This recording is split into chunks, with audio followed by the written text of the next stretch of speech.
नमस्कार, कसे आहात सगळे? तर आज आपण बनवणार आहोत इथे दाल मखनी. तर त्यासाठी मी इथे उडदाची डाळ आणि राजमा भिजवून घेतला आहे रात्रभर. त्यात टाकले मी मोहरीचं तेल, दालचिनीचा तुकडा, कांदा, मीठ आणि पाणी टाकून छान शिजवून घ्यायचे. 5 ते 6 शिट्ट्यात हे छान शिजतं. तर हे बघा, मस्त असं शिजले होते आपली डाळ. आणि ते आता मी इथे तडका तयार करून घेणार आहे त्याचा. तर त्यासाठी मी इथे तेल, जिरं, दालचिनी, तमालपत्र, लाल तिखट, आलं लसणाचं पेस्ट हे सगळं टाकून छान व्यवस्थित मिक्स केलेलं आहे. छान व्यवस्थित मिक्स झालं की त्यानंतर मी ते टोमॅटो प्युरी तयार केलेली आहे. 1 टोमॅटो पेस्ट केलेलं आहे ते टाकले आणि ते पण छान फ्राय करून घ्यायचं आहे आपल्याला इथे. ते छान फ्राय झालं की त्यानंतर त्यात टाकणार थोडीशी कसुरी मेथी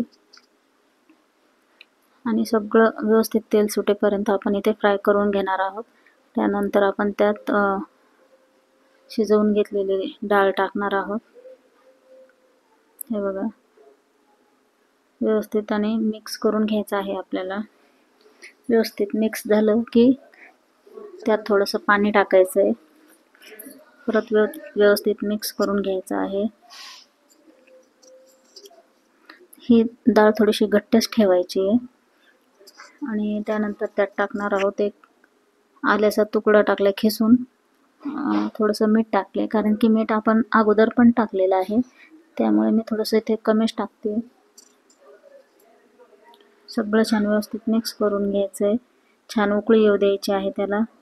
आणि जे टाकलेलं तमालपत्र होतं ते मी इथे काढून टाकणार आहे. त्याचं काम झालंय आता. त्याचा जो फ्लेवर असतो तो पूर्ण आपल्याला भेटला आहे.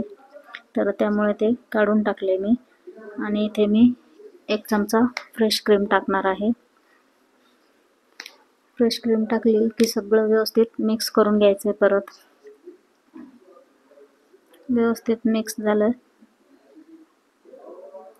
की मग टाकूया आपण त्यात एक बटरचा मोठा तुकडा आणि परत व्यवस्थित मिक्स करून घ्यायचं आहे. ही डाळ खूपच टेस्टी लागते खायला. भातासोबत तर खूप छान लागते. तर हे बघा, इथे मी बाउलमध्ये आता काढून घेतलेले आहे.